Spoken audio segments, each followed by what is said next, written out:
Hello students, कैसे हैं आप? बिल्कुल ठीक, वेरी गुड। स्टूडेंट्स, अभी इसके प्रीवियस क्लास में हमने डिस्कस किया था कि किसी कंडक्टर के रेजिस्टेंस को हम कंबाइन कैसे करें। अगर एक से ज़्यादा रजिस्टर्स दिए गए हैं और आप चाहते हो उनकी ग्रुपिंग कर दो या उनको कंबाइन कर दो, तो उसको कैसे कंबाइन करेंगे। तो हम लोगों ने उसमें 2 मेथड्स डिस्कस किए थे, एक सीरीज कॉम्बिनेशन, एक पैरेलल कॉम्बिनेशन। सीरीज कॉम्बिनेशन में जो इक्विवेलेंट रेजिस्टेंस आया था वो आया था RS equal to R1 plus R2 plus R3 plus R4 and so on. Means series combination में सभी रेजिस्टेंसेज आपस में ऐड हो गए थे। पैरेलल कॉम्बिनेशन में आया था RP equal to R1 R2 upon R1 plus R2। आज का हमारा ये टॉपिक बड़ा इम्पोर्टेंट है आपके एग्जाम के लिए भी, कंपटीशन के लिए भी, कॉन्सेप्ट के पॉइंट ऑफ व्यू के लिए भी। आप में से जो लोग आगे NTSC देना चाहते हैं, इंटरनेशनल जूनियर साइंस ओलंपियाड देना चाहते हैं, आगे ओलंपियाड फिजिक्स का देना चाहते हैं, उनके लिए ये इम्पोर्टेंट है। आइए, तो आज हमारा टॉपिक है, आपका सबसे इम्पोर्टेंट टॉपिक है heating effect of electric current. क्या? Heating effect of electric current. अब ये क्वेश्चन ये उठता है कि ये heating effect of electric current क्या होता है। Heating effect of electric current को बेसिकली हम बताएं आपको। अच्छा, चलो हम एग्जांपल लेते हैं। आपके घर में हीटर यूज किया जाता होगा। हीटर में आप लोग क्या करते हैं, कौन सी एनर्जी देते हैं? हीटर को ऑन कर देते हैं, तो कौन सी एनर्जी उसको दे रहे हैं? Electrical energy. तो इनपुट एनर्जी कौन सी हो गई? Electrical energy. बाद में हीट से मिलती क्या है आपको? बाद में हीटर से मिलता क्या है आपको? गर्मी मिलती है, हीट मिलती है। तो आउटपुट एनर्जी कौन सी हो गई? हीट एनर्जी हो गई। आपने इनपुट में कौन सी एनर्जी दिया? Electrical energy. आउटपुट में आपको कौन सी एनर्जी मिली? Heat energy. इसे क्या कहेंगे? इसी को हम कहेंगे heating effect of electric current. क्या कहेंगे? Heating effect of electric current. तो जहां कहीं भी इलेक्ट्रिकल एनर्जी का कन्वर्जन हीट एनर्जी में हो रहा हो, वहां पर हम कह रहे हैं वो heating effect of electric current हो रहा है। तो हीटर आपका heating effect of electric current पर बेस्ड है। गीजर आपका electric effect of heating current पर बेस्ड है। रूम हीटर आपका heating effect of electric current पर बेस्ड है। टोस्टर है, इलेक्ट्रिक आयरन प्रेस है, गीजर है, रूम हीटर है, ये सब आपके heating effect of electric current पर बेस्ड है। तो मीन्स वह सारी फिनोमिना जहां पर इलेक्ट्रिकल एनर्जी का कन्वर्जन हीट एनर्जी में हो रहा हो, उसे हम बोलते हैं heating effect of electric current. आपका फ्यूज वायर जो लगा होता है वो heating effect of electric current पर बेस्ड होता है। आपके जो सिंपल बल्ब आते हैं 10 रुपीज वाले, वो आपके heating effect of electric current पर बेस्ड है। Heater heating effect of electric current पर बेस्ड है। Geyser heating effect of electric current पर बेस्ड है। Room heater electric effect of heating effect of electric current पर बेस्ड है। तो means जहां कहीं भी इनपुट एनर्जी के रूप में इलेक्ट्रिकल एनर्जी हो, आउटपुट एनर्जी के रूप में जो है वो हीट हो, तो उसे हम heating effect of electric current कहते हैं। अब अगला क्वेश्चन ये उठता है कि जब हम किसी वायर में या किसी कंडक्टर में करंट फ्लो कराते हैं और थोड़ी देर बाद उस वायर को अगर हम जाके पकड़ते हैं, देखते हैं, तो वो हमें गर्म लगता है, वो हीटअप हो जाता है। आखिर ऐसा क्यों होता है? कोई डिवाइस जब ज़्यादा समय के लिए रन करती है तो गर्म क्यों हो जाती है? ठीक ना? तो इसका मतलब ये हुआ कि जब भी किसी कंडक्टर से आप करंट फ्लो करा रहे हो तो उसके अंदर हीट प्रोड्यूस हो रही है, वही हीट उसको गर्म कर दे रही, हीटअप कर दे रही है। अब फिर क्वेश्चन अराइज होता है कि आखिर ऐसा क्यों होता है कि जब हम किसी जो है कंडक्टर में या वायर में करंट फ्लो कराते हैं तो वो हीटअप क्यों हो जाता है। चलिए हम इसको आपको एक्सप्लेन कराते हैं, बताने की कोशिश करते हैं।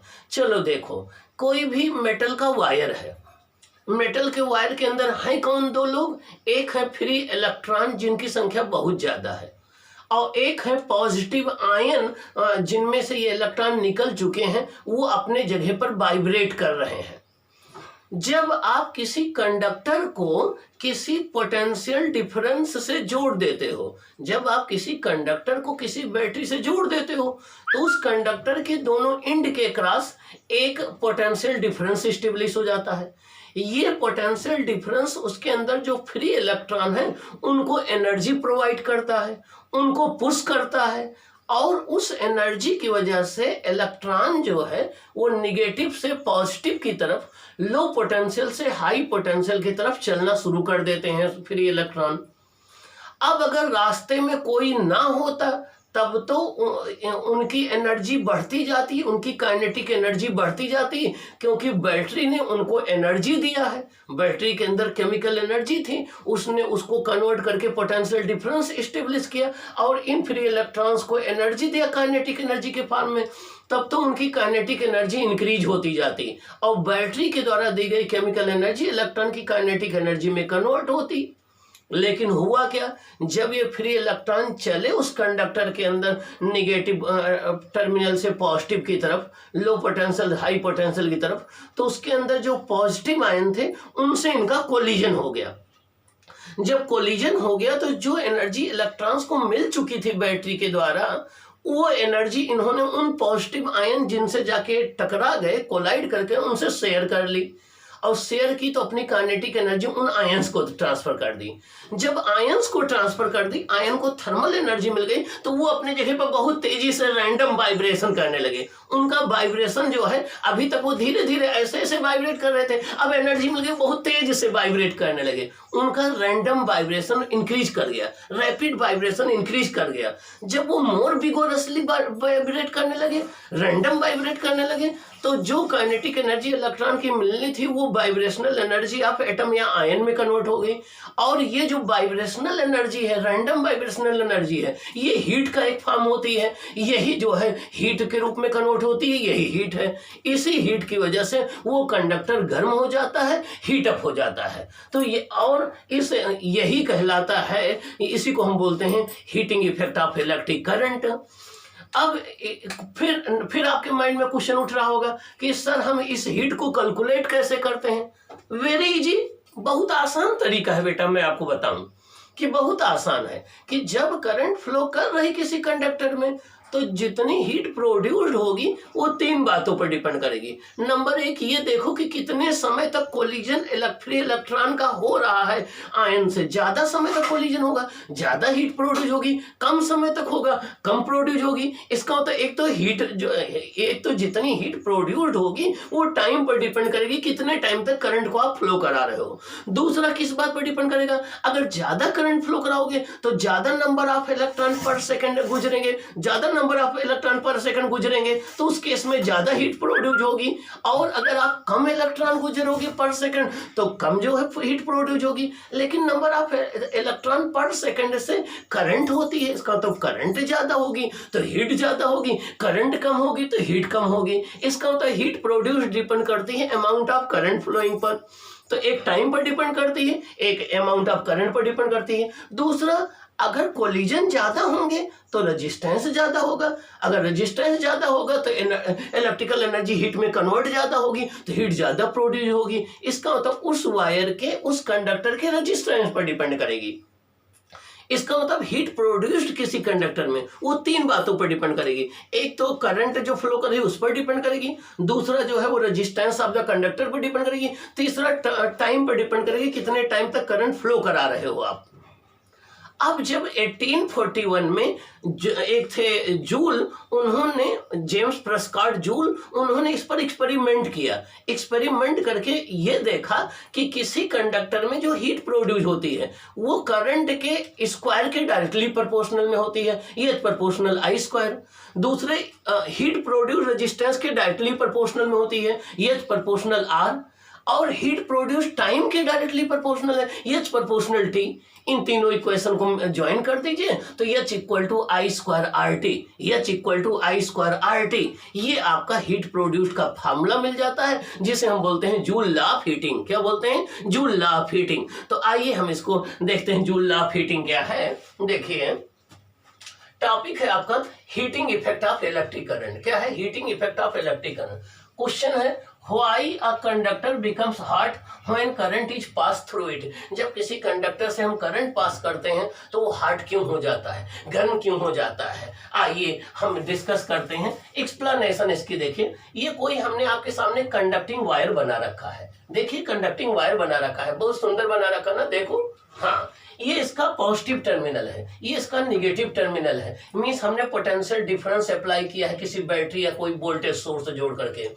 अब जब हमने वोल्टेज सोर्स अप्लाई कर दिया तो ये फ्री इलेक्ट्रॉन इनके अंदर चलने लगे। ये जो पॉजिटिव, ये देखिए फ्री इलेक्ट्रॉन है, ये पॉजिटिव आयन है, ये इसके अंदर पॉजिटिव आयन है। ये फ्री इलेक्ट्रॉन यहाँ से चला, इससे कोलिजन किया, अपनी काइनेटिक एनर्जी को इससे शेयर कर दिया। फिर यहाँ से चला, फिर यहाँ कोलिजन किया, अपनी काइनेटिक एनर्जी को फिर शेयर कर दिया। फिर यहाँ से चला, यहाँ कोलिजन किया, अपनी काइनेटिक एनर्जी को शेयर कर दिया। फिर यहाँ से यहाँ चला, यहाँ फिर शेयर कर दिया। फिर यहाँ से यहाँ कोलिजन हुआ। इस तरीके से जो एनर्जी इन फ्री इलेक्ट्रॉन को मिली थी बैटरी के द्वारा, वो काइनेटिक एनर्जी इन्होंने शेयर कर दी पॉजिटिव आयन को।